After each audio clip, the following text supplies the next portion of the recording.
Welcome into TYT, the conversation. It's Adrienne Lawrence, and it is a great day to talk to clinical reviewer on political affiliation study for the Recovery Village. I'm talking about Stacy Henson. She's also the community outreach coordinator for advanced recovery systems, and she helps families, clients, organizations really find quality treatment options for mental and behavioral health disorders. Thank you for joining us, Stacy.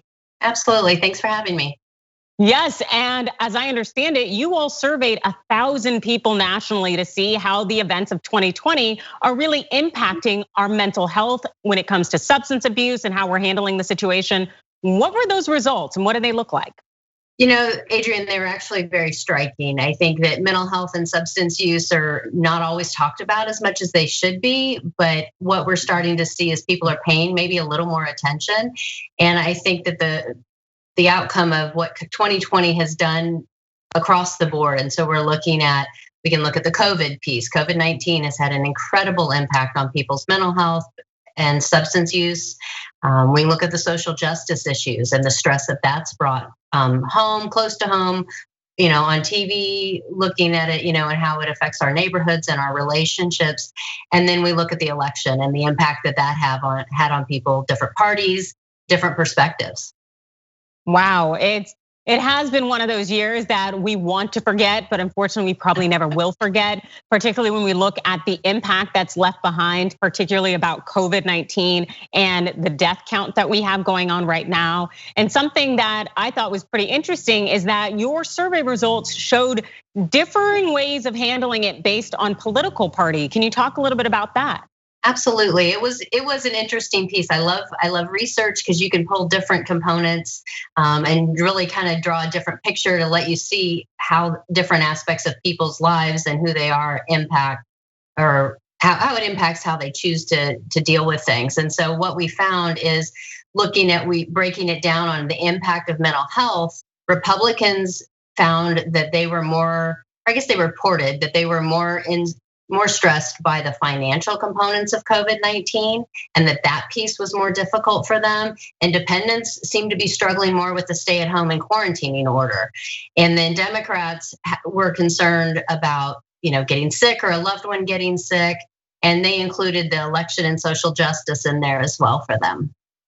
And something that I saw that I thought was kind of interesting was this thought that mental health is under siege. Can you explore more of that, and what do you mean by that? Well, I think, Adrienne, it's under siege because people are being tested in ways that we've never been tested before. I mean, my generation has never seen anything like this, and I hope I don't ever see it again. But we're looking at having to deal with a pandemic in a way that, we're flooded with information, which is fantastic, but sometimes that information overload can be very distressing for people. It's hard to know when to step back from that.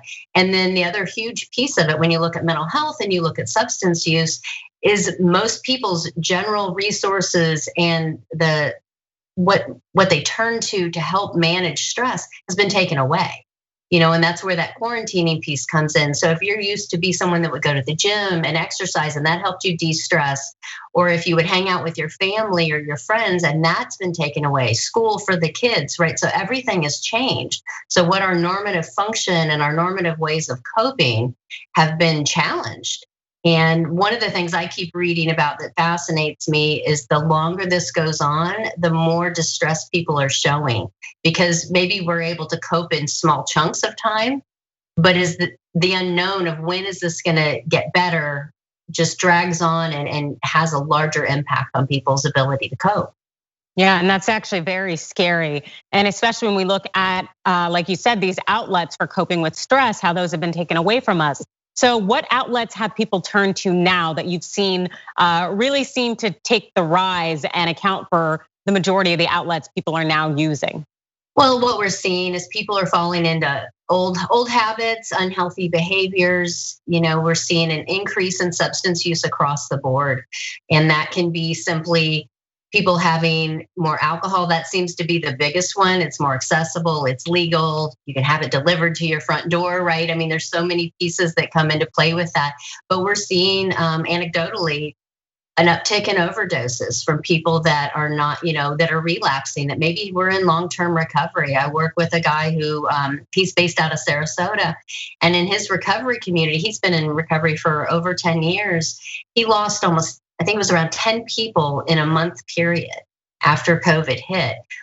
Accidental overdoses because they were people that had been in recovery and made that first use and ended up killing them, and it's tragic. So falling into old behaviors, looking for some way to connect and cope, and it just isn't healthy. Wow, tragic indeed. That is incredibly unfortunate. And when we kind of look forward, since we don't really have an idea of when this will end, yes, we've had several pharmaceutical companies say that they are on the verge of getting some kind of treatment out there. But in reality, how do we see this impacting people in the long term? Well, I think what we're going to see potentially, I just had this conversation with somebody the other day, is people are learning how to cope in different ways right now. What's going to happen with the transition back? And part of our study looked at our school kids more anxious about returning to school, and there was an uptick in anxiety for the kids, even the college kids. And so we're looking at what is the impact as we try to get back to whatever the new normal is going to be. And that may be people realizing, wow, I've been drinking more than I realized, and I'm not actually going to be able to get back to work in the way or the capacity I used to be. And so I think the hurdles ahead of us may be the manifestation of the change in the behavior during the COVID quarantine period or the stay at home, and how people are choosing to navigate back to work. And I've talked with HR people, EAPs, looking at how do we help our staff get back to work. Yes, yeah, because that seems like it would be quite the journey to have to go from this current situation back to this sense of what we knew to be as normal. And so if you were in control of everything and you had unlimited resources, how would you make it happen so that it could be a smooth transition? Well, I think communication is imperative in that regard, as are resources. So we need to make sure we're communicating openly with, whether it's our staff members that are coming back, it's our family, it's our colleagues, however that dialogue happens. I think, again, that's one of the pieces I hope that comes from all of this, is more of an open dialogue about substance use, mental health, need for resources. Have those conversations a little bit more openly. And the more we talk about it, the more we recognize what needs to be put into place, because I think some people just hold it inside. Some people do things in secret, whether that's using or they isolate. But I think overall, it's just a better communication between each person and how they need to cope more healthy.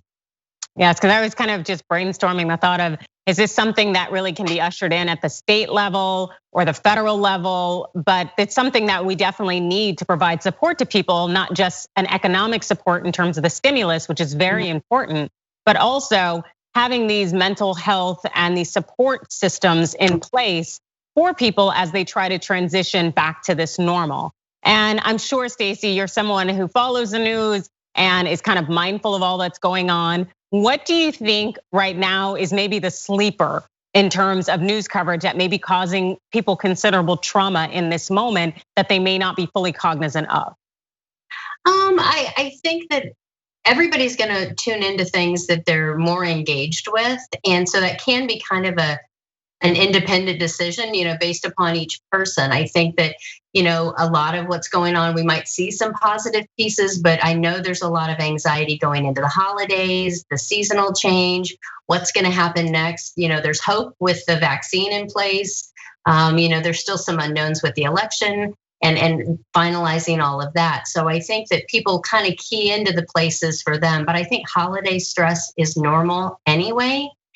You add this pandemic, you add isolation, you add quarantine, and how do we stay connected and live our lives, right, with our loved ones through a time of year that usually is joyous, still with that unknown of what's to come. So I think it's kind of, I almost feel like people may be holding their breath, waiting to see what's next.